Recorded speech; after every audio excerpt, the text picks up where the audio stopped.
Okay, we're going to install some DOS games in this video. We're going to install games from floppy image. We're going to install a game from CD-ROM image.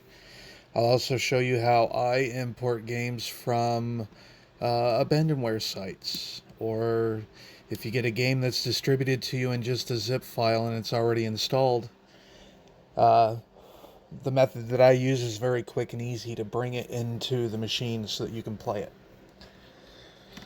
So, we'll get into that. Now, one thing I will mention is well, I've already mentioned it in several videos in the past. I am a digital pack rat. I have held on to a lot of files from way back then. I did not have a very stable home. I kept moving. It wasn't until about 2013 when I actually stayed in one place long enough to start collecting stuff. And in that time, I nearly lost everything. I mean, I was able to leave a good portion of it with my father.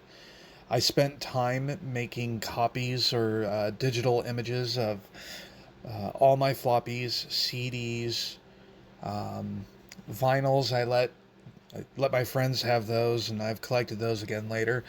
But I've pretty much tried to keep digital copies with me. All of my DVDs, VHS tapes, everything I've tried to keep with me. Unfortunately, that means I've lost boxes that the games came in, manuals, code wheels, all that good stuff. There are several places online where you can go and get that stuff. I am not going to show you where to go. You're going to have to do that on your own. Even though there's that gray area about abandonware and publishers aren't really going after a lot of those people. It's still copyrighted material, and until somebody comes out and says, "Yeah, that's my game. You guys can have it," then yeah, we're not going to make it easy to find. You'll have to find it yourself, and then make the decision whether or not you're going to violate any kind of copyright laws. A lot of these games I've collected over the years and held on to for as long as I could. A lot of them I've had since I was a kid. So, yeah. Anyway, so we're going to get onto it. Go on ahead and open up your machine, let it run, make sure that it doesn't have any problems starting up.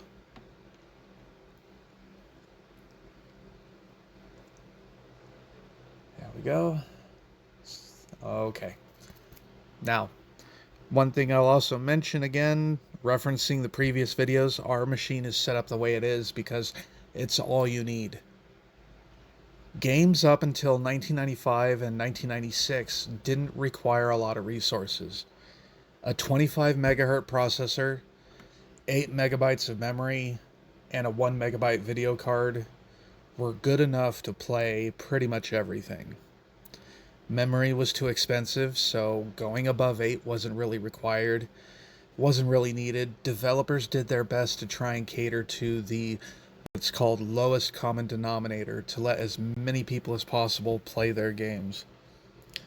If there is an instance where something doesn't work right, complains about memory issues, usually there's a setup you can go through, like a custom boot disk that loads just the bare minimum that you need. You can restart your computer with that disk inserted, and then you can play the game. The machine that I have you build should be good enough. There are going to be future videos where I explain the story of what happened at that time, where I found new hardware, how I threw it all together, made it work again, and all that good stuff, and it does grow. The computer gets a little bit more powerful as we go through the years. I think my first computer from 1993, I finally retired that thing around 1998 when I got a brand new setup. So, yeah. Let's go on ahead and go. We are going to install a game that I had when I was a kid called Commander Keen. It's another game that I held on to as long as I could. So go find your floppy image for that game. Most games have the same steps. You mount the floppy, you run the installer, you play the game. And again, like I said, I choose the option Write Protect when I mount these so that we don't accidentally make any changes and destroy our original floppy. In fact, some games run off of floppy only. They don't install to the hard drive. For those, our instruction manuals would actually tell us that we needed to make a copy of our original disk and put the original in a safe place. That way, if our copy gets messed up, we can always revert back to the original copy. So, anyway, we got our floppy mounted. Let's go to the A drive, list our files, and look for our installer. Okay, install.bat. Go on ahead and run that. Okay, go on ahead and hit C to select the C drive. And it looks like the directory Keen 4 is already here for us. It is the 4th game in the series. But, yeah, I got the demo for this game, played it a lot, and then my father helped me figure out how to get the full version. I love the old shareware days. Anyway, Keen 4 is good. Go on ahead and hit enter. Directory does not exist. Create it, yes or no. Yes, go on ahead and hit Y. And let it copy the files to the hard drive. This isn't going to take long, so I'm not going to time lapse.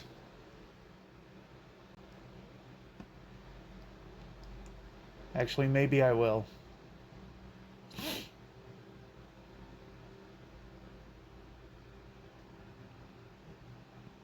Oh, it looks like it switched over to this. That's all that needed. All right. Now, some games will tell you to type in a command to play the game and all that good stuff. We don't get that here. So, go on ahead and eject our floppy. We don't need it at the moment.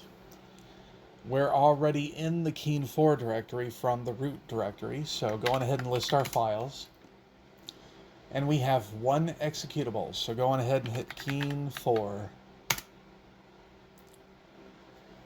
And it tells us what it knows about our system and what's available to it.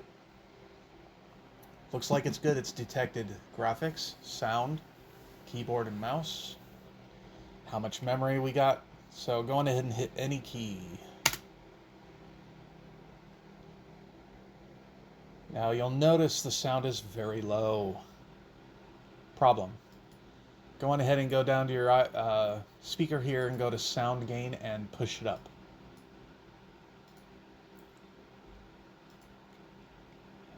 And I don't think this actually had any sound to begin with. I'm going to maximize the window.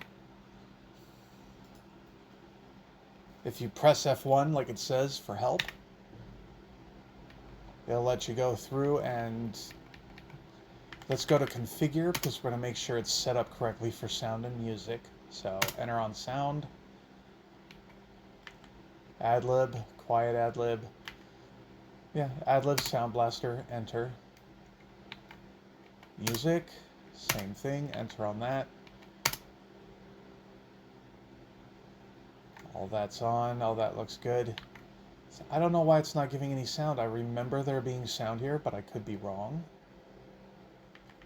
But let's see what happens. Go to new game. Begin normal game. Well, we do get music.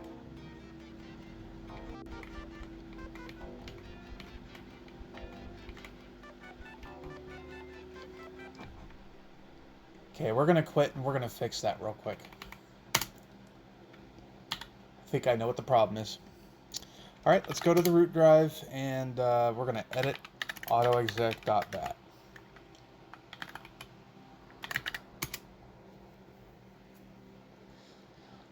We need to up the volume on our mixer.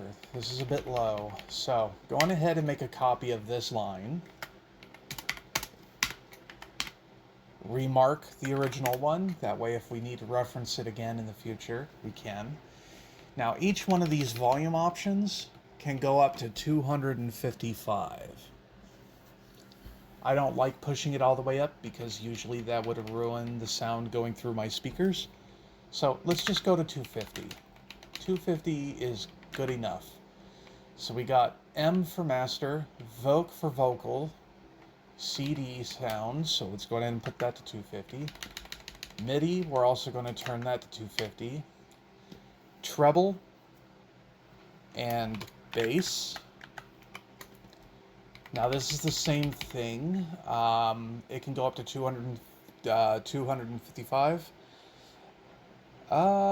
Treble, let's put it on 50. And bass to 75.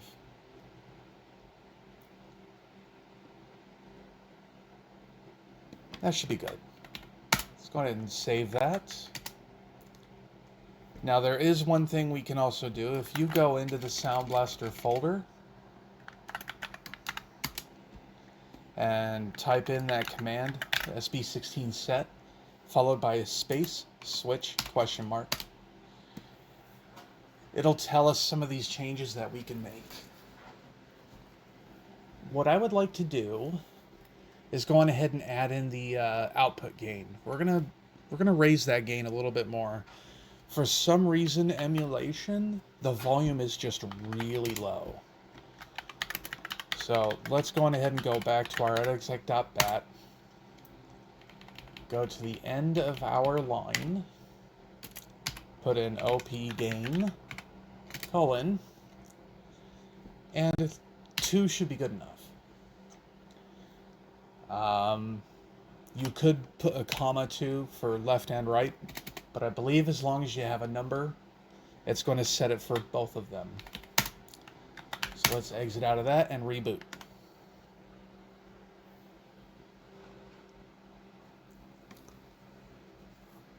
We should have no errors.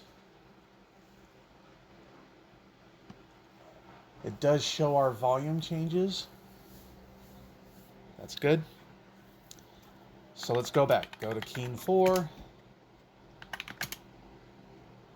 and run Keen 4.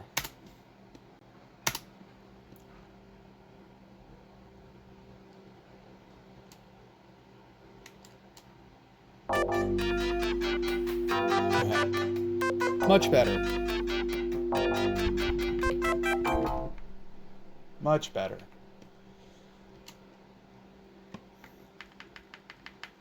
So yeah, I'm going to go ahead and play it for a couple of minutes so that I can shut up and let you hear what it all sounds like.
Okay, you kind of get it.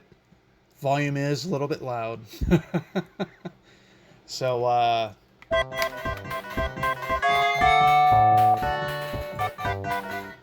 let's drop down our gain halfway.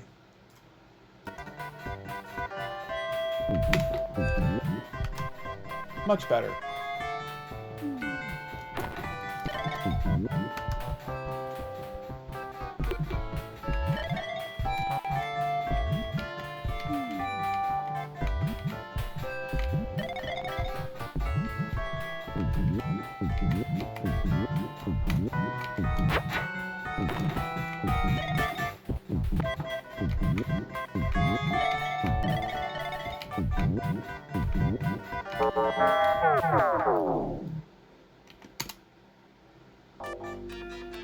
Okay, so that's enough.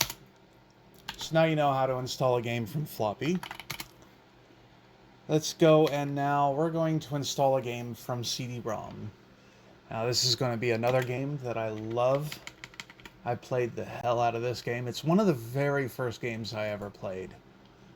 I love the soundtrack. I love the movie it's based off of. I read all the books. It's one of my favorites. So it installs pretty much the same way. Once you have the image for your CD-ROM game mounted, go on ahead and go to the drive for it. Look for its installer. And yep, we're going to start a new installation. And let's go on ahead and we're going to change... Yeah, we're not going to change anything right now.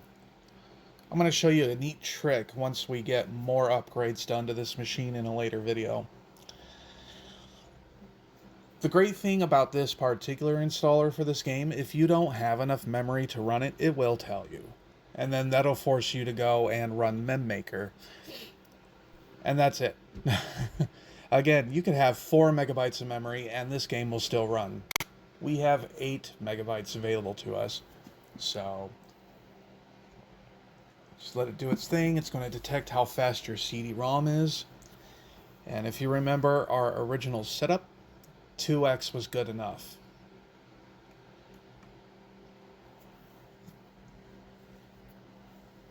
Dun, dun, dun. Come on. This takes forever. I'm gonna time. Nope, no need time lapse. Well, you got a super drive there. Yeah, 2x. Super. I guess it's expecting for a single speed drive, but like I said, I was lucky enough to get my hands on a 2x drive. So, yeah, we're good on that. And it tells you to type Dune to start the game. Well, you're going to be starting it from the CD. No, let's go on ahead and start it from the hard drive. It automatically puts it into a folder called Dune CD. So, CD, Dune CD, and Dune. This is a game that requires you to keep the CD in the drive.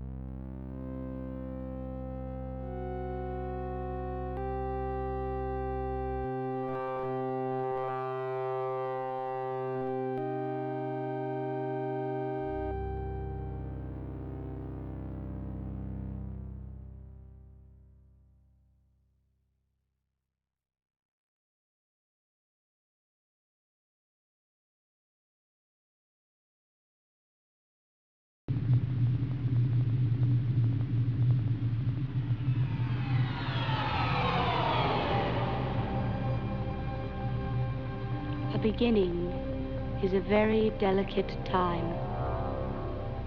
Know then that it is the year 10,191.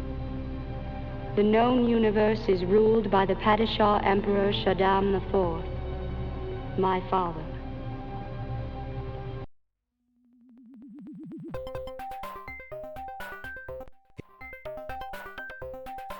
Spice. It's a Escape. There we go. Yeah, so that intro video is supposed to look like that. This is one of the earliest games that ever did put full motion video into their game. And it's one of my favorites to play. In fact, I'm going to have a playthrough of the game set up again. I had one, but somebody...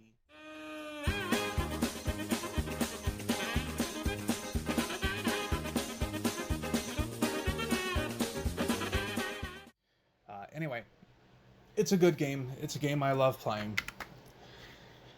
So now we're going to go on ahead and install another game, one more. And it's going to be one of those that you find somewhere on the internet. There is a website that does DOS games, so just plain old DOS games. Search for that in Google. Go to the first hit here, dosgames.com. They've got a lot of demos and things where you can download a game and put it on your computer and play it. So we're going to randomly pick a game here. I'm partial to adventure games and RPGs. Which one of these looks good? Yeah, Beneath the Steel Sky is free now. Yeah, some of these developers and publishers made these games completely for free. It's been that long. So let's pick...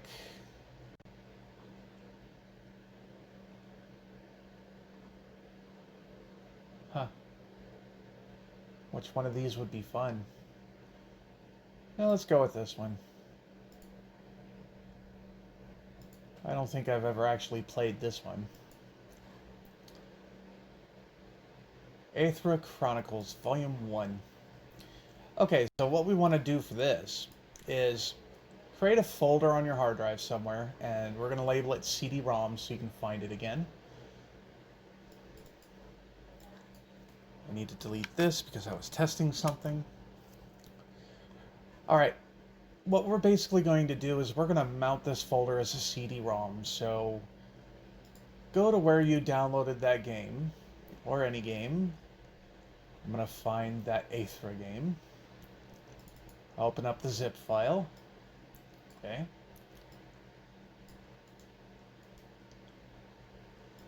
CD-ROM. Now, when you're creating files and folders in DOS, file names follow what's called the 8.3 convention, I guess. 8 characters for the file name, followed by a period, and then 3 characters for the extension. .bat, .exe, .txt, .doc, whatever. Your directories are also going to be only 8 characters long. What'll happen is if they are too long, you'll see something like part of the file name, and then a grave, and then the number 1, or number 2. It depends on the file names and how they've landed. DOS will try and still let you access that folder, but yeah, it gets confusing because it cuts off part of the file name. So just try and keep your files short. There are versions of DOS you can get installed that have long file name support, but it will break your games, especially DOS games. Unless they were programmed after 98, they might allow for long file names. But then again, they are pretty much considered Windows games at that point, and you won't be doing anything in a DOS prompt with those games. So, keeping that in mind, we're going to make a folder, and we're going to call it Aethra, or Aethra, whatever. And then go on ahead and extract all those files into that folder.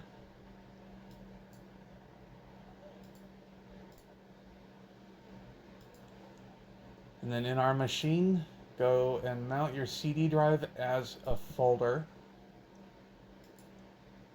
And then go look for our CD-ROM folder. And it should mount.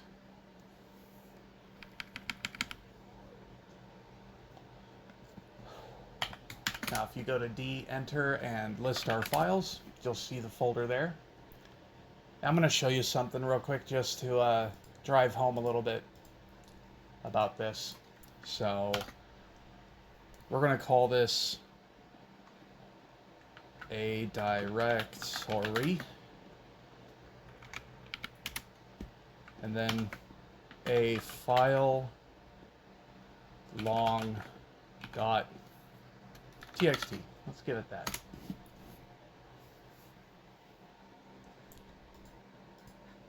I believe it will do it for us. Oh, it's not even mounted anymore. Sorry. Let's go back and remount it. I believe you can make changes to it and it will be live.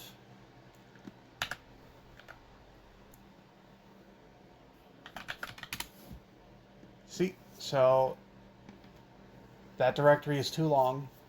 That file name is too long. And I believe you can create files in here and it will update automatically. No. So if you make any changes to your CD-ROM, unmount it and remount it.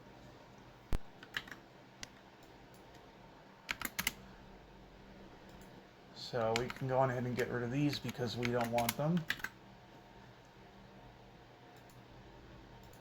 Eject, remount.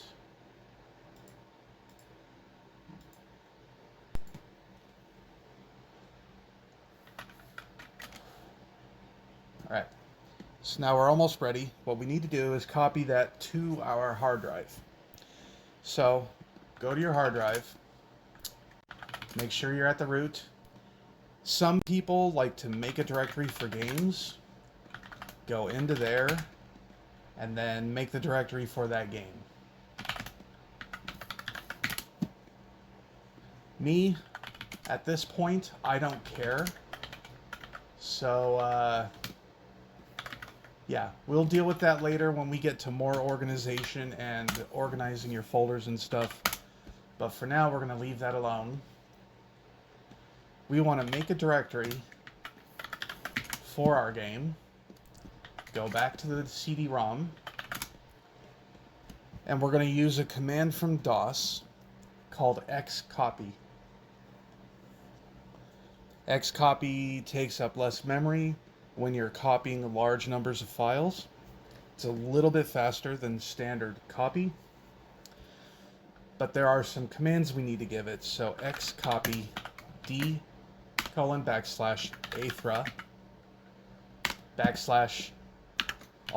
/all. That tells it to copy every single file in that directory. And then we're going to give it switch E and switch S. Those basically tell xcopy to copy all subdirectories, whether they are empty or not. That just ensures that the entire folder gets copied over. And then give it a destination, which is the folder that we made. And hit enter. Give it a moment. It should start copying everything.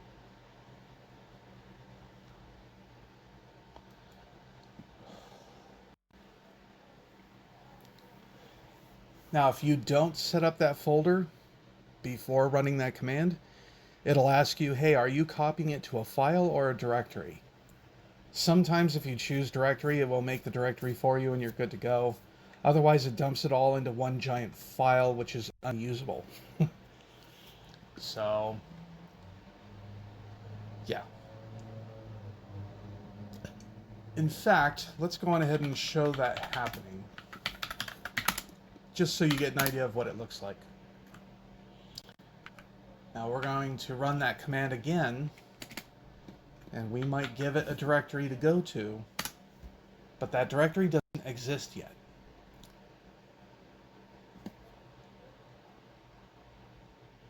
Didn't I delete everything?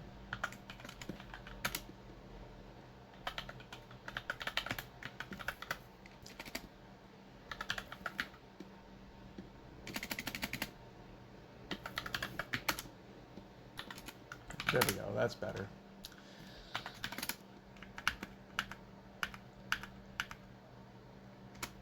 Yeah. It's a directory, so if you hit D, now sometimes it will create that directory, sometimes it won't. Sometimes it just dumps it all into an unusable file. So let's just give it a second here.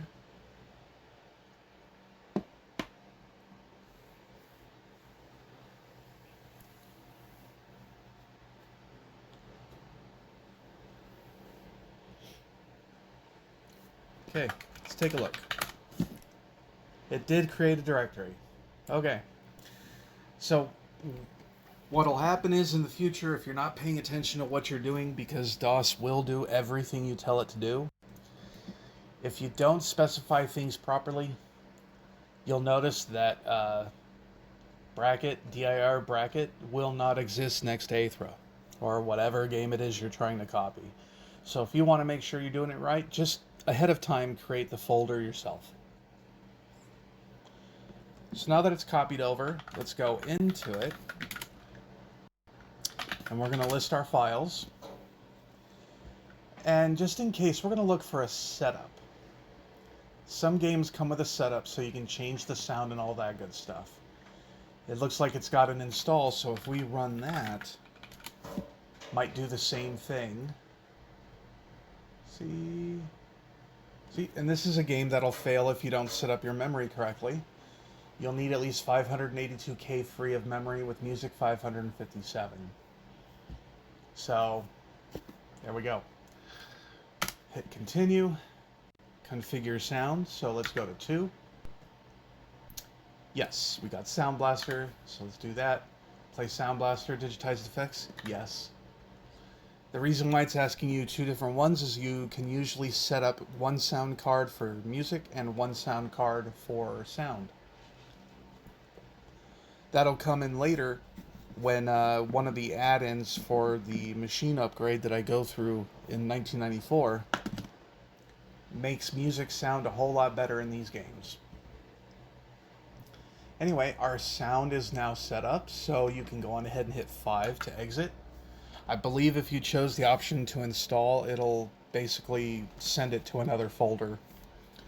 But you don't need to do that. So let's list our files again, and we got one executable. And it's labeled game. So type in game and enter.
Reset. You get the idea. And that's another thing that happens on a lot of old machines. If you get that annoying sound, you need to completely restart your computer. There we go. Alright, so now you know how to install a game from floppy. You know how to install a game from CD-ROM. You also know how to import a game that's already been installed. Maybe even run its setup and installer to change the sound settings, because whoever installed that game had something already set up. So that should do it. If you have any questions, go on ahead and leave a message below. I will get back to you as quickly as I can. Otherwise, sit tight. The next video is going to be installing Windows 3.1, getting graphics and sound set up for it, and then installing Windows games. There's a very good number of Windows 3.1 games that are great to play. And then, yeah, another thing to look out for is in the next video, we'll discuss the first upgrade that I made to the computer. If you remember, I said something about finding people who were throwing away their computers. Yeah, that was a thing that people would do. They would just drop it next to the garbage bins. and let the garbage men pick it up. At least here in Las Vegas, they did have an ordinance pass where if you had to basically take it in for recycle or an e-waste center. But yeah, at that time, people were just getting rid of things. Nobody really does that anymore. It either goes to recycling or they just keep it and let it get dusty in their garages or something. People learn the value of keeping their things. But yeah, American consumerism. Alright, well, thank you for watching, and I will catch you in the next video.